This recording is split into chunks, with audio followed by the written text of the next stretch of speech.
listening to Vet Candy.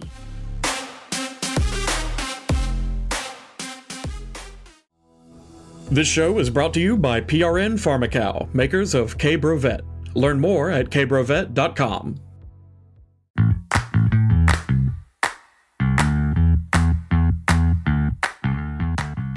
Welcome to Brain Smarts by Vet Candy, the ultimate veterinary game show that combines comedy, current events, and trivia.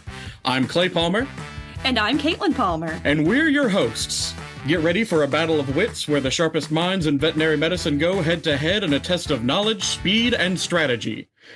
Today, we have one incredible competitor who's ready to show off her skills and prove she's got the brain smarts to take home the crown. All right, folks, we have a very special guest joining us today, and let me tell you, she's got more credentials than a dog has fleas in July. Please welcome Jennifer Serling. Jennifer has been a veterinary technician since 1992. Her specialty, large animal nursing. That's right, she's the Florence Nightingale of cows, horses, and probably the occasional stubborn llama. But wait, there's more. Jennifer isn't just a vet tech. She's a vet tech educator. She's been teaching the next generation of animal whisperers since 2007, and she's got degrees coming out of her ears, a bachelor's in veterinary science, an associate's in veterinary technology, and a master's in veterinary education. She's basically the Hermione Granger of the animal world. Jennifer has written not one, but 2 textbooks on veterinary technician stuff, pharmacology and large animal medicine. Because apparently she thought, why not? I've got some free time between saving lives and teaching. Oh, she's also on the board of 3 animal welfare groups because clearly she doesn't sleep. Currently, she's the director of the Appalachian State University Veterinary Technology Program, which is a fancy way of saying she's the boss of future animal heroes. And if that wasn't enough, she's also a nationally known speaker, a past president of the Association of Veterinary Technician Educators, and a founding member of the Academy Veterinary Technician Specialists in Education. Whew. Jennifer, we're glad you're here, but seriously, do you ever take a day off, or do you just dream about giving a goat an IV? Yeah. Welcome to the show. Thank you. I'm very excited to be here. That was like the most amazing intro I've ever received. And I feel like I need to set the bar really low for this. If you're, I know I'm in education, but y'all are in for a big disappointment. Oh, no, I'm excited. I used to work at a vet clinic that did large and small animal, and I miss the large animals. Yeah, I tell my students, I would rather deal with like an angry bull than a 6-pound feral cat. Cats terrify me. Oh, a cat will mess you up. Yeah, I can read a bull. You tell me a cat's coming at you with claws, teeth, they're coming flying at you, but no, don't do cats. Yeah, one of our cats has to ride the gabapentin train anytime she goes to the vet. Yeah. Because she's fractious with a capital F.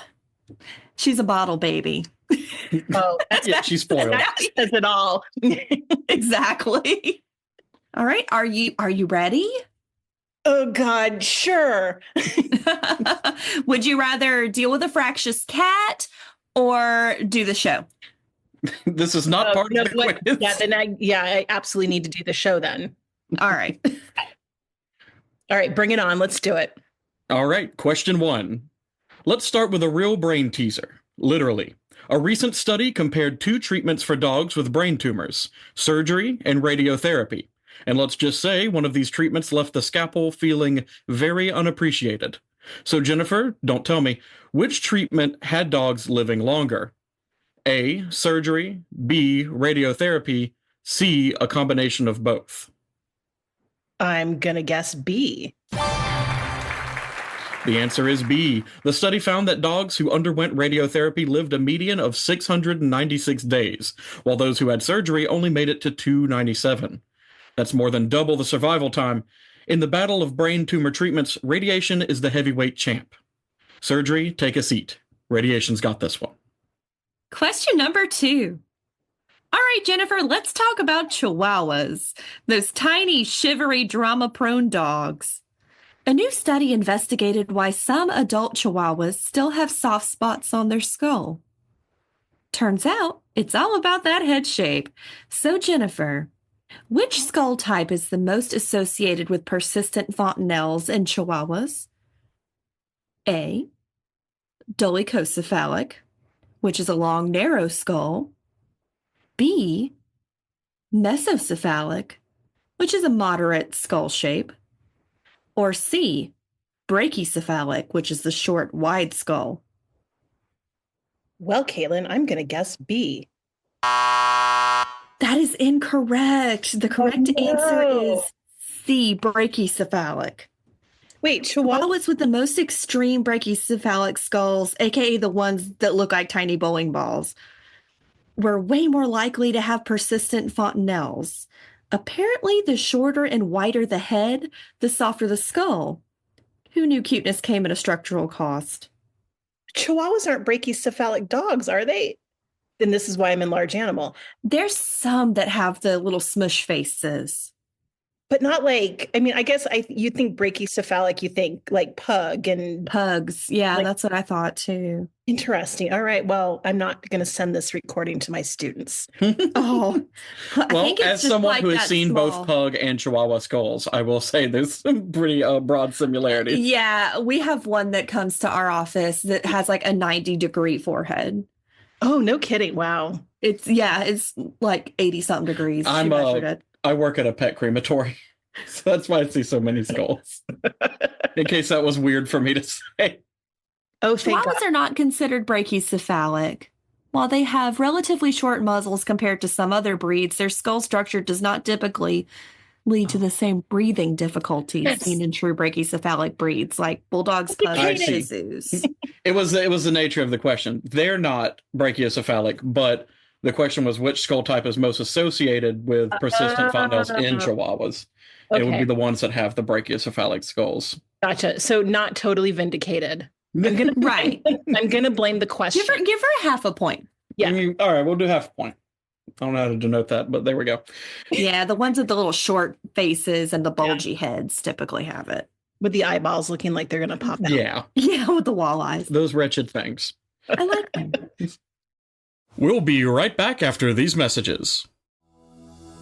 Watching a dog experience a seizure due to idiopathic epilepsy, i.e., can be traumatic, and the pet owner may feel overwhelmed by fear, helplessness, and uncertainty.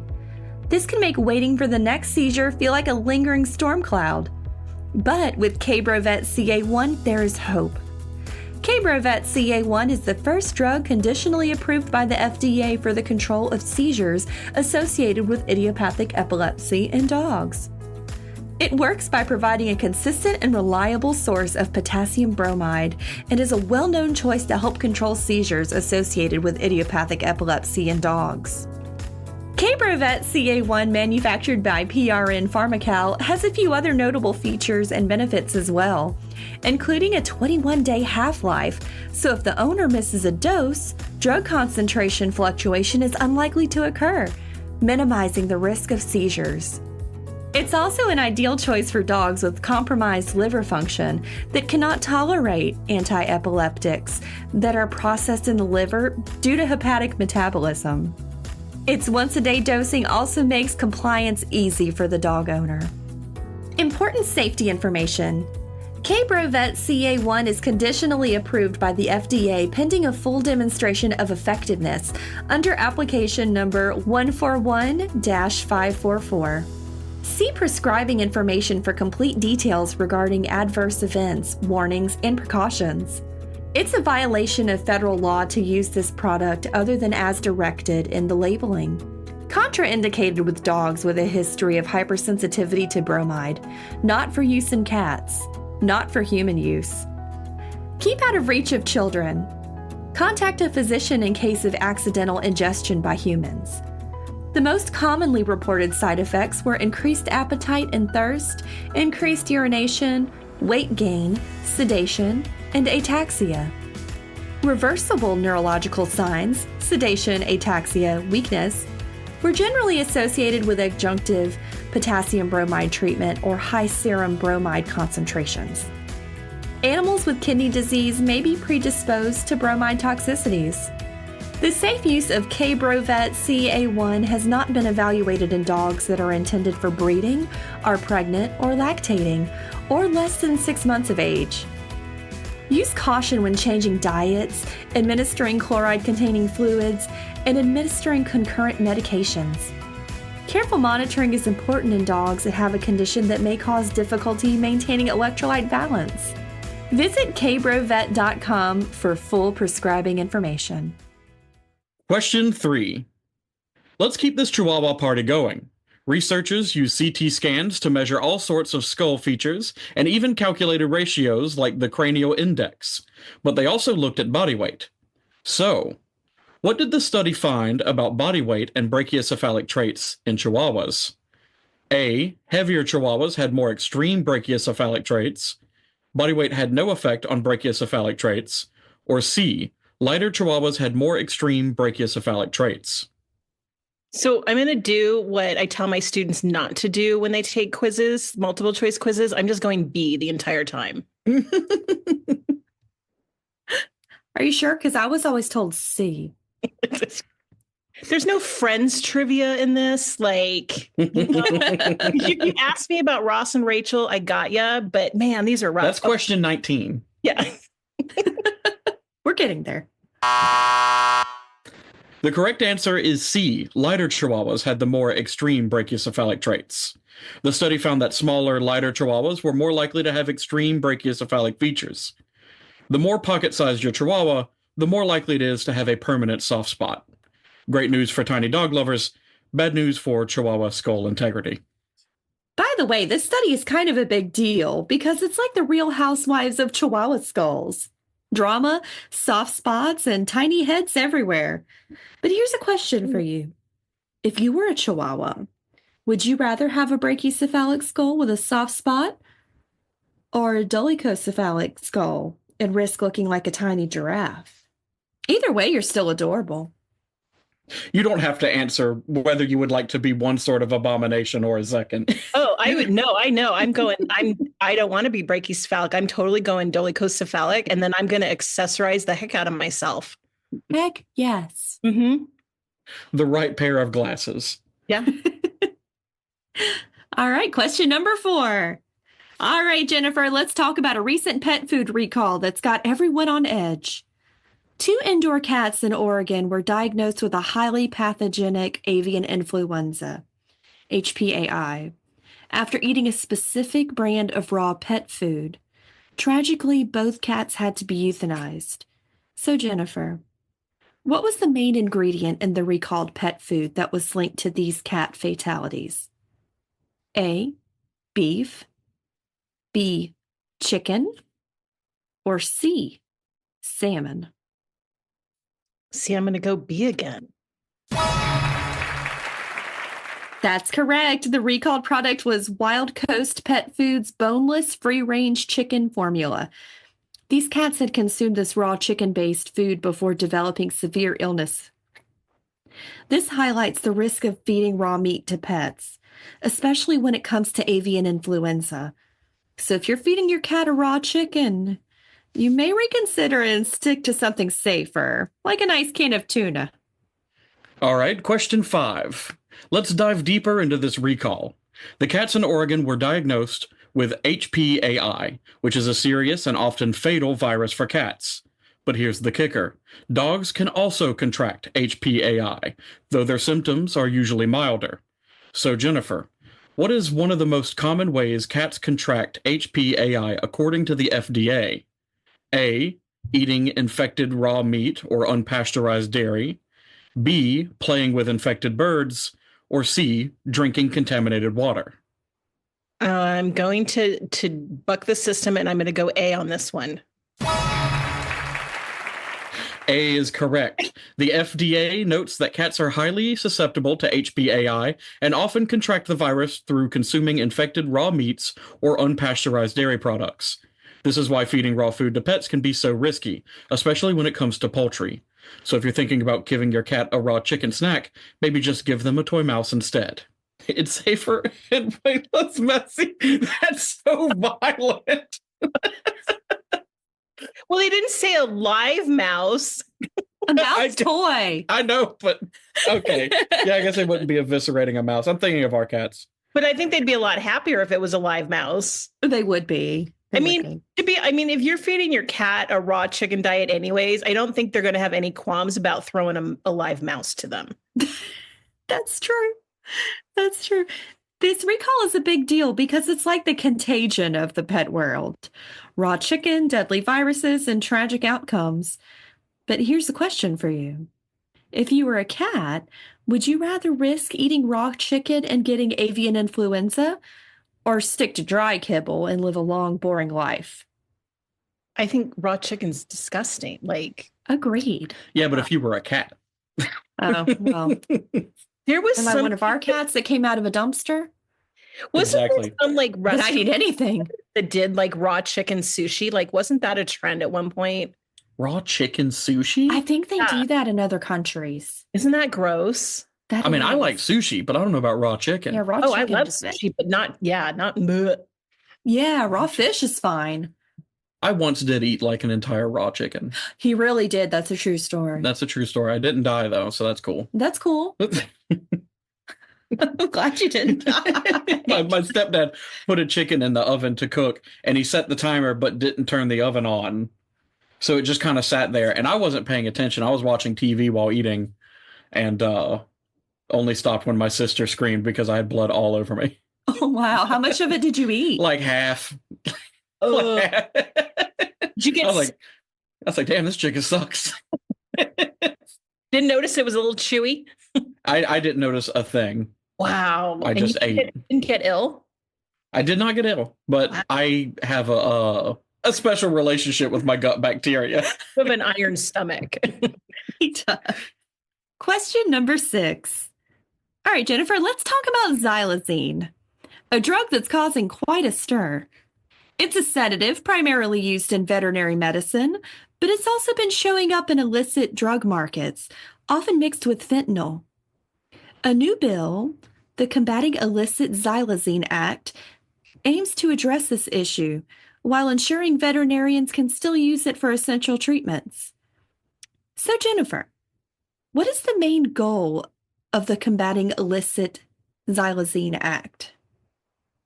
A. Ban xylazine entirely. B. Classify xylazine as a Schedule III controlled substance. Or C. Replace xylazine with a new drug. Well, Caitlin, I'm going to go with B. That's correct. The Combining Illicit Xylazine Act, they could have come up with a better name for that, aims to classify xylazine as a Schedule III controlled substance. This would give the DEA more authority to regulate its distribution and curb its illicit use, while still allowing veterinarians to access it for medical treatments. It's like putting a leash on xylazine, keeping it under control, but still available for those who need it. Question 7. Let's dig deeper into this bill. Xylazine is a critical tool for veterinarians, especially for sedating cattle, horses, and wildlife, but it's also being misused in illicit drug markets, often mixed with fentanyl. The Combating Illicit Xylazine Act is designed to address the dual issue. So, Jennifer, what is one of the key concerns if xylazine becomes a Schedule III controlled substance without this bill? A. Veterinarians might lose access to xylazine. B. Illicit drug use might increase. Or C. Cattle might start protesting. Going to go with A. The answer is A. Without the Combating Illicit Xylazine Act, classifying xylazine as a Schedule III controlled substance could lead to unintended consequences, such as supply disruptions and limitations on its use in veterinary medicine. This could seriously impact animal welfare, especially since there's no practical alternative for sedating cattle. So, the bill is crucial to ensure that veterinarians can still access this important drug while keeping it out of the wrong hands. I think the drug dealers are going to protest. Yeah. They certainly will. This bill is like Mission Impossible of the veterinary world, balancing the need to control illicit drugs while still ensuring veterinarians can do their jobs. But here's a question for you. If you were a cow, A quail? if you were a cow, Wow. what is a cow? If you were a cow, would you rather get a dose of xylazine or just take a nap in the pasture? Either way, let's hope this bill passes so veterinarians can keep doing their thing without any mutiny. You're fired. Wah, wah. Womp womp. Question 8. All right, Jennifer, let's talk about Arizona's Senate Bill 1658. That was a good year. For what? I don't know. That could have been a terrible year. That was might have been probably a terrible probably year. the Spanish Inquisition. You That don't was know. a bad year. I was just kidding. For dysentery, I mean, There's a high chance it was Poor Terry. dysentery, which is shaking up the veterinary world. This bill proposes a big change in how someone can become a credentialed veterinary technician. Right now, you need to graduate from an AVMA accredited program and pass the VTNE exam. But SB 1658 wants to change that, and you've been very vocal about why this is a bad idea. So, Jennifer, what is the main alternative pathway to becoming a credentialed vet tech under SB 1658? A. Passing a state-specific exam. B. Completing 4,000 hours of on-the-job training. Or C. Writing an essay about your love for animals. there's a caveat to this. We don't know if it's going to be 4,000 hours or not yet. So it's kind of B-ish. They're not specifying how many hours. They're just saying 2 years under a supervision. They will probably, knowing Arizona, we probably require them to write an essay on how they love animals and want to be a vet tech. We don't know at this point. You've dismantled our trick question. I'm sorry. The answer is approximately B. Yeah. SB 1658 proposes allowing experienced veterinary assistants to become credentialed vet techs. This would bypass the current requirement of graduating from an AVMA accredited program. Jennifer, as a nationally recognized leader in veterinary technician education and a proud Arizona vet tech, you've been outspoken about why this is a terrible idea. You've argued that formal education is non-negotiable for ensuring vet techs have the knowledge and skills to provide safe, high-quality care. So while some see this as a shortcut, you see it as a dangerous detour that could compromise animal welfare. Is that correct? Correct. Yeah, that makes a lot of sense. I work with both credentialed and non-credentialed veterinary technicians / assistants. You learn a lot in school. Yeah, and Mad respect to you. Yeah, and it's not that we want to like hold anybody back, and then it's not that we don't respect what vet assistants bring to the veterinary healthcare team, but we've worked so hard to get where we are today, and there's still a lot of work that we need to do as a profession to be respected and utilized properly. But to go back and revert back to where you just need to, work on the job and then take the VTNE, that's not going to get us anywhere. It's like I said, it's taking us backwards. Yes, there are a lot of amazing assistants that could probably pass the VTNE going this route, but they're going to be pigeonholed in that they're not going to be able to really move elsewhere. Not all states grant reciprocity. So they're going to be stuck in Arizona. Arizona pays horrific in regards to both vet assistants and credentialed vet techs. So they're not going to be earning a whole lot more. And, the argument is, well, it takes too long to go to school and it's too expensive to go to school. That's garbage. Like there's so many schools that are affordable. There's financial aid that you're not taking out, tens of thousands of dollars. You can, get your associate degree for under 20K. There's a lot of various companies that will pay for their employees to go to school to become credentialed. And there's online programs that you can do, and you can still work in the field and go to school at the same time. Definitely. I briefly did the Penn Foster veterinary technician program because I thought that I would be a good vet tech for some reason. I'm not. I'm good at the front desk. Thank you. Yeah, I mean, it's one of those things. If you went to a human care professional and then found out that somebody who was doing things like, injections and readings and that kind of thing never went to school, never got properly instructed on the correct way to do it, but instead had just been working there for a couple of years. It's that age-old joke about like experience versus education. Mm-hmm. Both which are is important, exactly. but that's why you should need both and not be able to do with just one. Well, and you'll hear people argue going, oh, well, my vet assistant runs circles around, our new credentialed vet tech. Well, yeah, sure. They're brand new where your assistant's been working for you for 12 years. Of course, they're going to run circles around them. How were you when you first started, out in the field? Like, let's have some grace and let's work Yes. together. And it frustrates me for people that think that, we need to remove this and allow for alternative pathways. Like, why are you trying to take away the education and what we've worked so hard for? We absolutely need to have that education behind us. Why would you want us to go backwards and do this alternative pathway? We're not looking at doing it in any other part of the veterinary healthcare. We're not asking veterinarians to have an alternative pathway. Like, I've been working in the field for 30 plus years. I should be able to go take the NAVLE and call myself a veterinarian. We don't want to do that. We just our education to be respected as well. And so it frustrates me when people go and say, oh, well, it makes sense that we should allow them so that we have more vet techs. Well, it's not. We don't need more vet techs. We need vet techs to stay. Right. I think grace is the word that just goes with veterinary medicine. We need to just give each other a little more grace. Just be a little nicer to each other. Encourage each other and respect exactly. each other. Every role in the veterinary healthcare team brings so much to a practice. And when we work together, that's when amazing stuff happens. That's so true. Ugh, that's inspiring. I love that. You got the next one. I'm coming. Oh, God, there's more questions. There's one more question. Dun, dun, dun.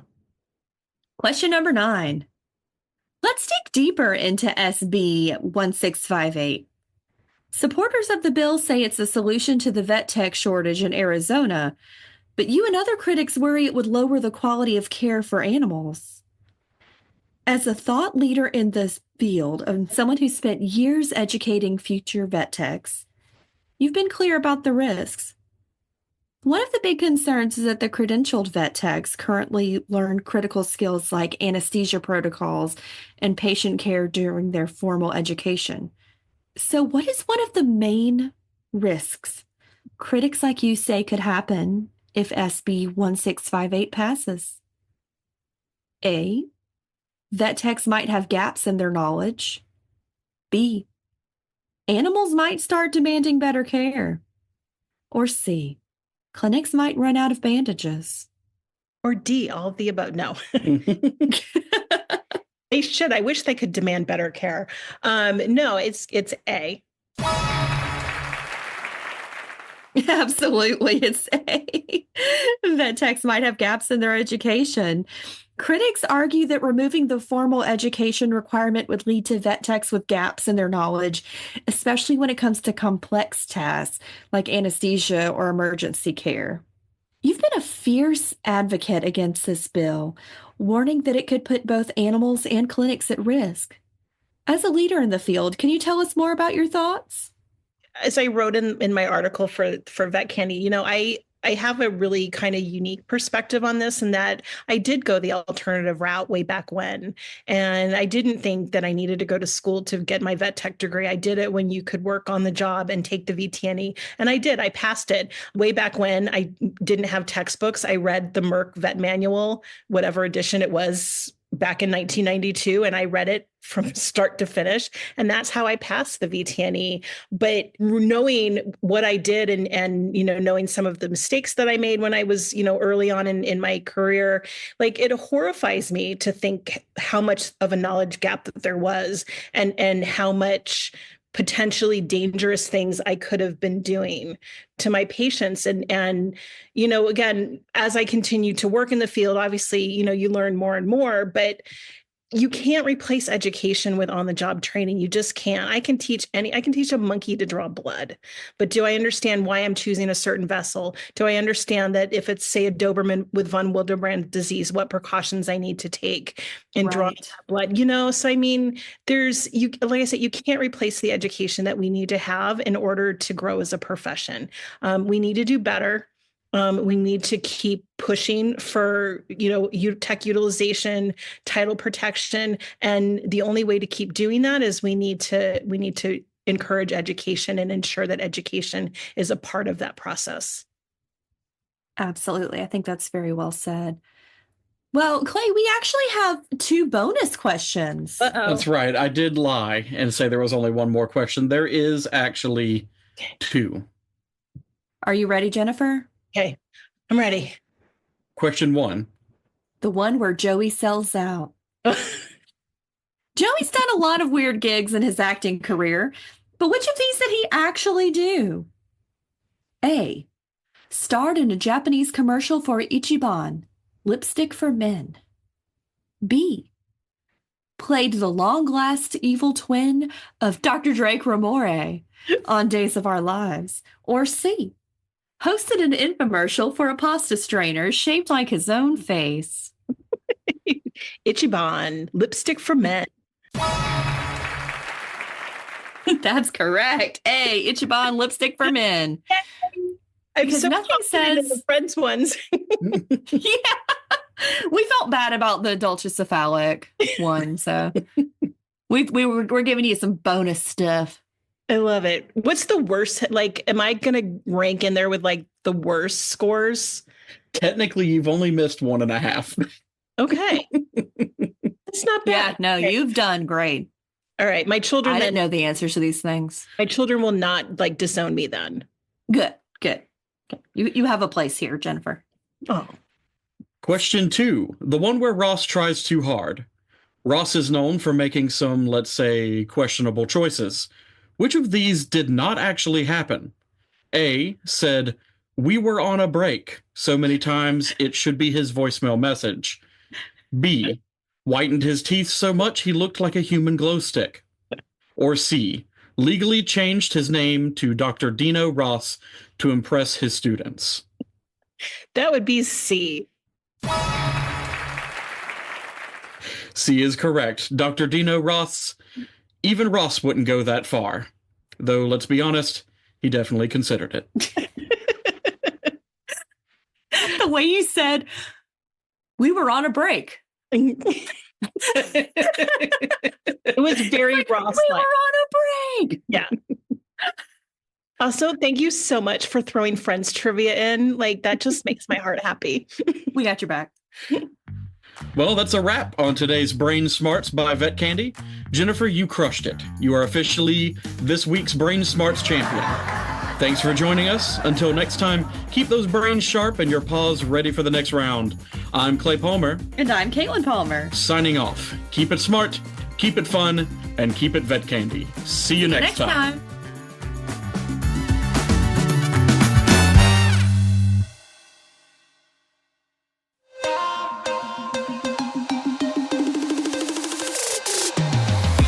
It's Vet Candy. Vet Candy. It's Vet Candy Radio.